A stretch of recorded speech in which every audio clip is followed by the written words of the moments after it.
Y'all watch it. Patricia's packing. You got that, Jonathan? She's packing. Don't mess with her. Connection coach Jonathan Sprinkles joins us. The note says, hey, Mario, can I do the weather, please? That's between y'all. That's between y'all. Jonathan's going to talk about dealing with rejection coming up after this break. It's 8:13. We'll be right back. I'm going to get him out here. We're going to do weather. Okay, you're not going to give him a rehearsal or anything. All right, this is Jonathan Sprinkles. Good morning, Jonathan. Hey, good morning. All right. You ask and you shall receive, That's right. You've held up your sign at work. You know, some people fear spiders, some have a fear of heights, but nearly everybody has a fear of the R word, rejection. Jonathan's going to talk about that to get you through that fear this morning. Well, thank you, Sherry. The word no has only 2 letters, but it strikes fear in so many of us at such a core level that a lot of us have even spent our entire lives just trying to avoid it. So let's set up this scenario. Okay, so if we ask Sherry, so Sherry's going to represent our boss or our spouse, a salesperson, maybe even just a customer service person, whatever. She represents somebody who has something that we want badly. So if Sherry says yes, if Sherry says yes, then it's all good, right? We're all happy and things are great, right?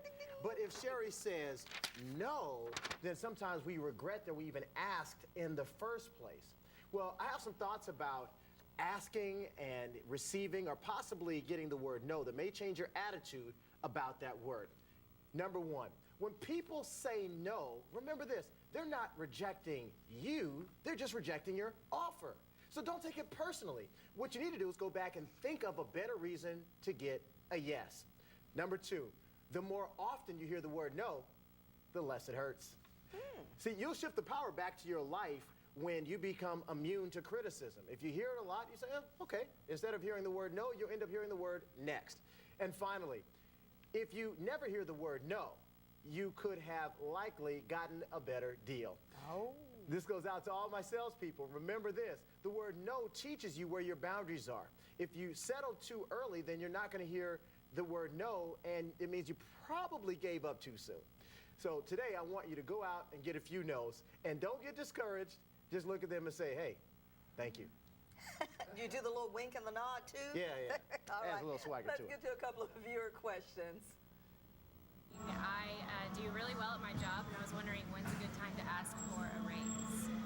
When's a good time to ask for a raise? Everybody wants to know this one. Well, getting a raise is very simple. Now, this is a very tough question. A lot of times people don't ask because they're afraid of being rejected. Well, there's 2 things that are very important. Number 1, look at on one side what the job description was, and then talk about how you went over and above that job description, and that will necessitate the raise. So you're saying, look, this is what you're paying me to do. This is what I am doing. So therefore, I'd like my salary to reflect the work that I'm doing. Well, maybe first you better live above the job description and read the job description and make sure you're living above it before you ask. Don't just say, well, I show up sometimes.